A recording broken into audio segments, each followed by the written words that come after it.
येते का सगळं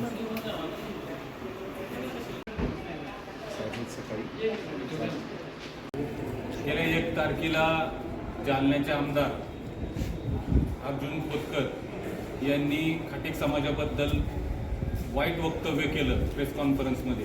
त्यांच्या विरोधात आम्ही 4 तारखेला बारामती शहर पोलीस स्टेशन तसेच महाराष्ट्रातल्या इतर 22 ठिकाणी गुन्हा नोंद करण्यासंदर्भात पोलीस स्टेशनला अर्ज दिले, पण अद्यापपर्यंत त्यांच्यावर गुन्हा दाखल नाही झाला.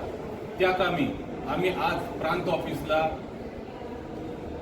लेटर द्यायला आलोय की येत्या 14 तारखेपर्यंत गुन्हा जर का दाखल नाही झाला तर 15 तारखेला खाटीक समाज इतरत्र प्रत्येक ठिकाणी उपोषणाला बसेल, असं आम्ही त्यांना या पत्राद्वारे कळवलेलं आहे प्रांत ऑफिस.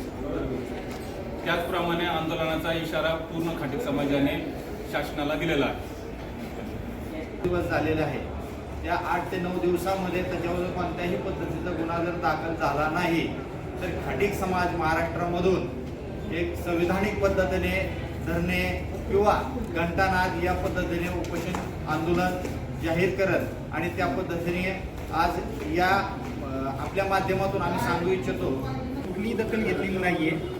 या ठिकाणी बारामती प्रांत अधिकारी साहेब असतील, DYSP साहेब असतील, यांच्याकडे आज आम्ही या ठिकाणी निवेदन दिलेले आहे आणि येत्या 14 तारखेपर्यंत त्यांच्यावर ॲट्रॉसिटी अंतर्गत गुन्हा जर दाखल झाला नाही तर महाराष्ट्रात विविध ठिकाणी हिंदू खाटीक समाजाच्या वतीनं आंदोलने आणि मोर्चा. अतुल भातकर साहेबांनीही या पद्धतीचं विधान केलेलं होतं, त्यानंतर त्यांनी माफी मागितली. पुन्हा अर्जुन खोतकरांनीही अशाच पद्धतीचं विधान करून पूर्ण समाजाला नाराज केलेला आहे. त्यामुळं पूर्ण